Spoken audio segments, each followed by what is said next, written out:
10 gig IDS. Anybody ever try to do this? Ooh, uh-oh. All right.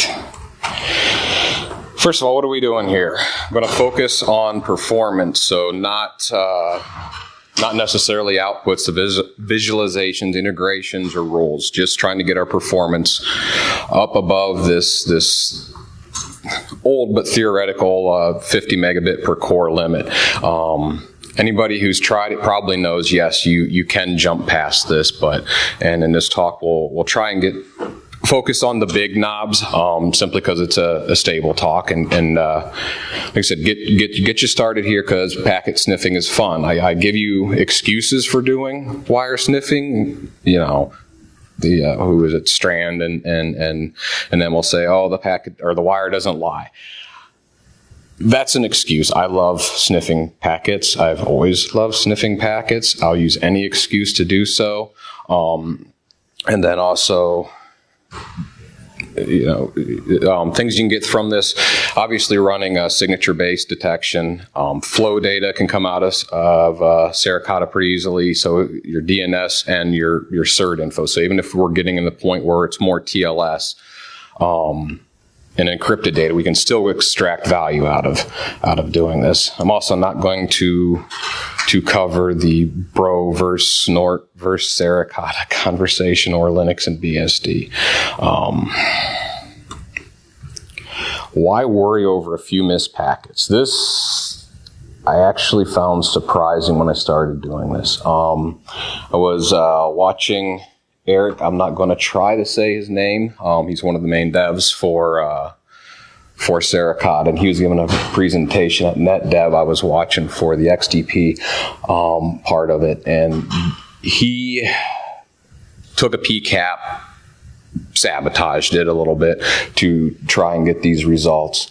And it was kind of surprising to see this 10% missed alerts on just 3%. So it does become a big deal quick.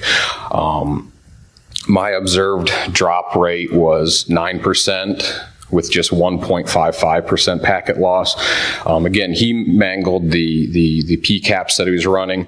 For mine, I just destroyed the sensor and sent it well above capacity to force these drops. Get out the lab codes. Be scientific about this. Honestly, I should have made this slide before I even started. The whole scientific method, don't wing it. Be very measured in your approach. You'll make misassumptions very, very easily. A couple of years ago when I was first doing this, I thought, oh geez, jackpot. I found a couple settings, I play with these, I get awesome performance. All I was doing was relying on buffer to account for a packet burst. In a sustained environment, you quickly find out, no, you cannot rely on memory to save you.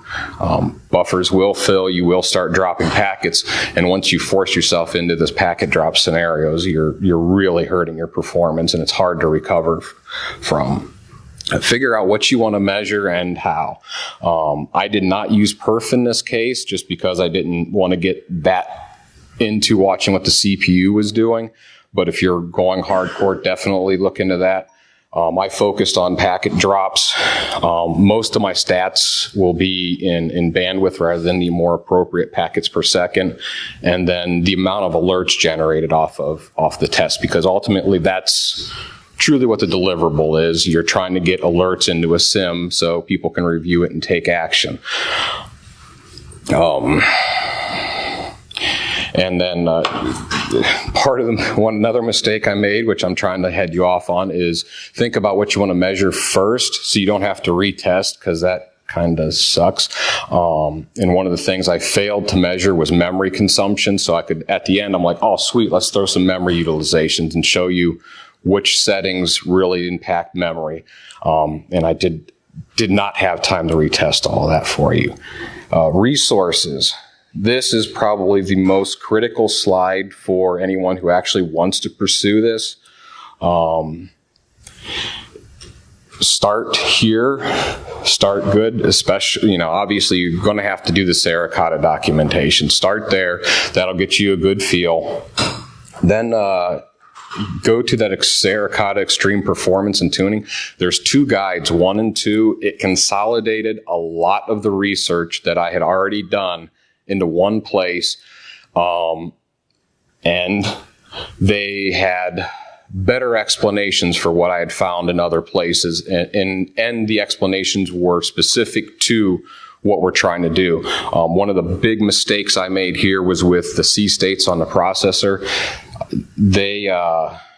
I disabled all the power saving stuff. They'll call that out. No, you actually want to keep power saving states available somewhat, because you'll as you need to take advantage of turbo mode on your cores. And if all of your cores are running hot, you won't actually be able to get the cores going in the turbo mode. So build a good theory for what you want to do first before you start spending money on a box. All right, so this slide I'll explain quickly. This is, actually, I don't know, can you read that command at the bottom, the ls topo?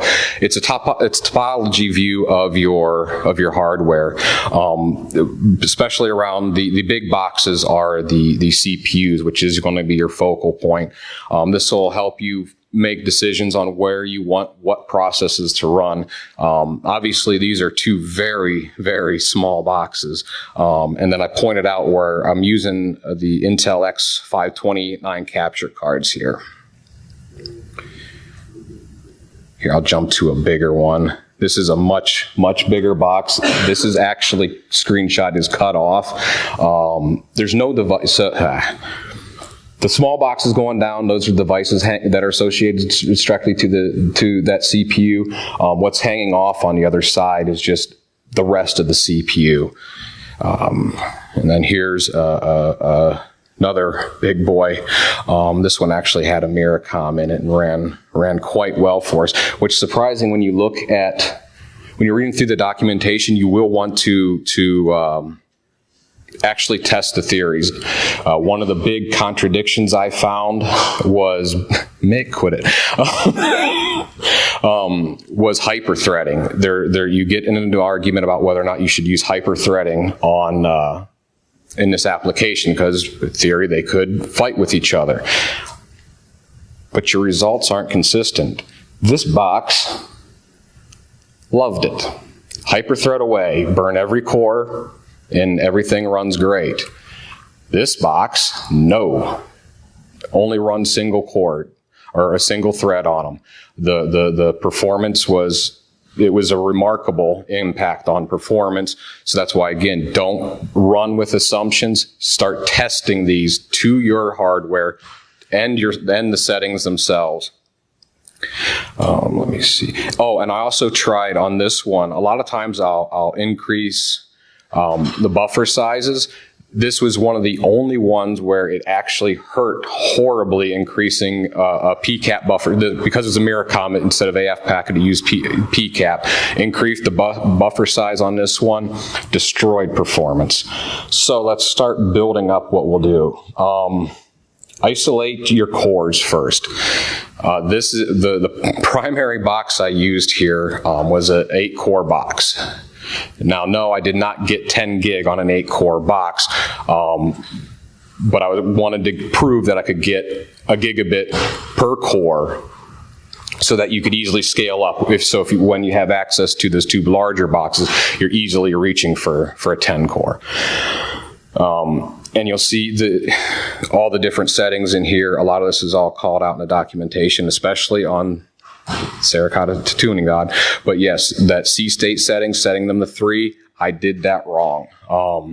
But the critical ones here are the isolate the CPU. You're telling the task scheduler, don't put anything else on those cores. So we'll leave core 0, that's normal stuff. You know, Linux, you're going to need your shell running. You have to leave 1 in that state. From there, surprisingly spend a lot of time here. Don't really pay attention. These are just settings that were randomly used. I can give you the full ones. How I was doing this, I had would set up or configure the driver based on, just have a shell script, run all the commands for this configuration, run all the commands for that configuration. For my testing, I was primarily using AF packet and another setup using the extended Berkeley packet filters and XTP. They utilize the receive size scaling completely different. With AF packet, you want one processor processing all the interrupts from the card and let it bear that brunt while the other cores are working, processing the packets as they come in. For the XTP configuration, they want you to spread it out, get that workload distributed. And if you're going to go that XTP route, the two on the bottom are the bolded ones. That's going to actually enable the driver to do the interaction, or sericata to interact with the driver in the method needed. And then the other thing is overriding the default hashing key. By default, Microsoft developed RSS for web servers, which is a completely different application. When it's with an IDS, you need the complete flow bidirectionally going to the same core. With a web server, you can spread that out. That will not help here. We need it bound to the same core, and that will help account for this. By default, RSS will break you.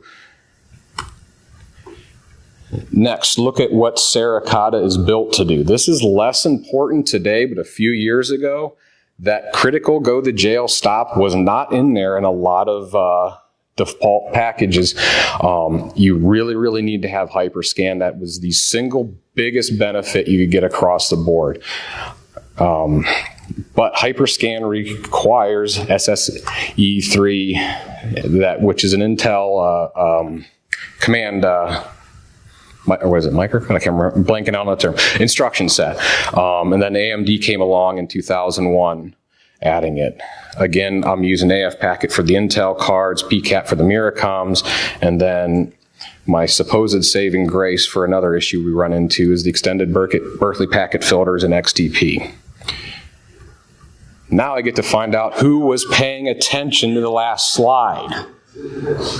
I know everybody wants to know what you can do with a Pi.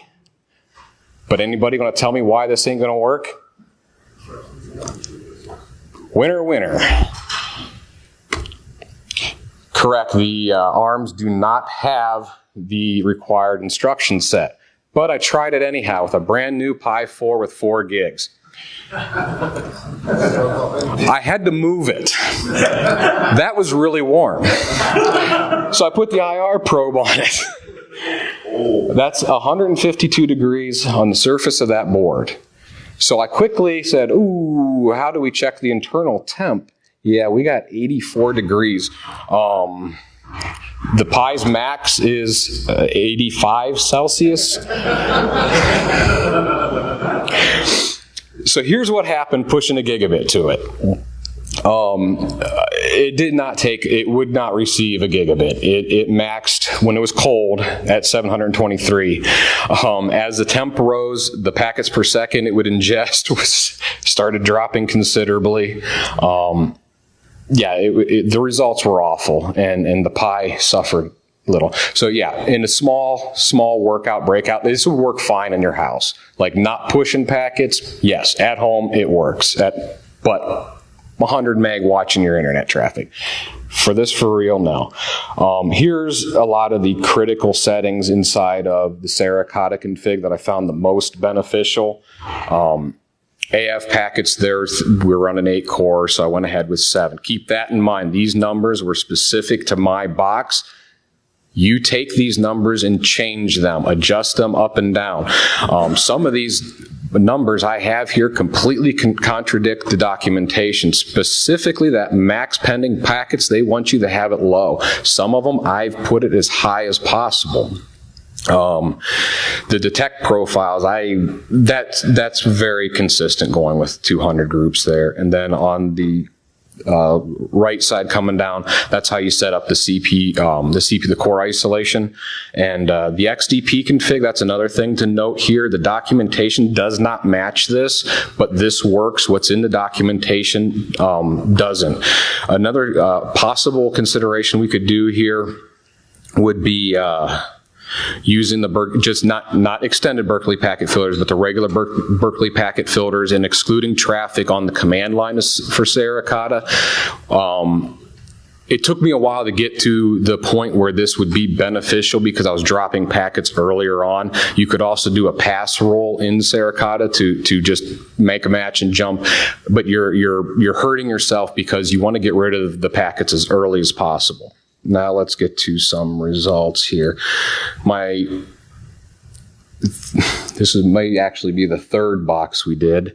The first one didn't have the SSE3 instruction set, which is how I found that out the hard way. This is the smallest box I had that was successful with the Hyperscan. This is a crappy Celeron box, and yeah, once we make a few small adjustments here, it starts doing it pretty well.